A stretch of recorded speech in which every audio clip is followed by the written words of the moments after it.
কতবার miss call দিছি, তুমি আমার কলও ধরো নাই, মিস কল ব্যাকও করো নাই। আচ্ছা বকুল, তুমি আমার একটা বার কও আমার কি অপরাধ ছিল? কি বলতেছেন আপনি? আমি কেমনে জানবো আপনার কি অপরাধ? আপনি আপনার বাপরে অথবা আপনার শিক্ষকরে যা জিজ্ঞেস করেন। নাটক কইরো না। কেন তুমি আমার জীবনটা নিয়ে সিনেমিনি খেললা? কেন আমার মনটা পোড়ায় তুমি অঙ্গার কইরা দিলা? কেন আমারে ভালোবাসার নামে তুমি মিথ্যা ছলনা করলা? কও। এসব আপনি কি বলতেছেন? সে কেন আপনার জীবন নিয়ে সিনেমিনি খেলবে?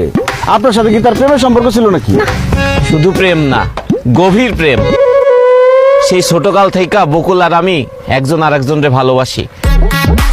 বকুল আমার এই হাতে হাত রেখে কইছিল, জাকির দুনিয়া উলট পালট হইলেও আমি তোমারেই বিয়ে করুম, তোমারে ছাড়া আর কাউরে বিয়ে করুম না।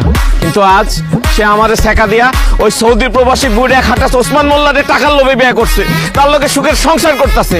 কও বকুল, কি ছিল না আমার যা ওই ওসমান মোল্লার মধ্যে আছে? এই পাগলের বাচ্চা পাগল, কি করছিস এগুলা? তোর ভালোবাসার বেইমানি আমি কেমনে করব? তোর তো আমি চিনি না। বিশ্বাস করেন আমি হারে চিনি না, কোনো সময় দেখি নাই। তুমি আর চিনো না? না। তা আমার মাথা শুয়ে কও যে আর চিনো না? চোখ কও, আর চিনো না? চিনি। তার সাথে তোমার কি সম্পর্ক ছিল? প্রেমের কোনো সম্পর্ক ছিল না। মনে করো মানে সে আমাকে আই লাভ ইউ বলছে কয়েকবার, আমি তাকে ফেরত বলি নাই। আমি তারে ভালোবাসি না, তারে ভুলেই গেছি আমি। মিথ্যা কথা কইও না বকুল। বিয়াই, আপনি ওর চোখের দিকে তাকায় দেখেন, ও এখনো আমারে ভালোবাসে। এই গাঞ্জটির বাচ্চা, আমি তোর কোন কালের বিয়ে? তুই আমার বিয়ে করছ কেন? আরে কি কন, আপনি বকুলের দেবর না, সেই হিসেবে তো আপনি আমার বিয়াই লাগেন, মধুর সম্পর্ক।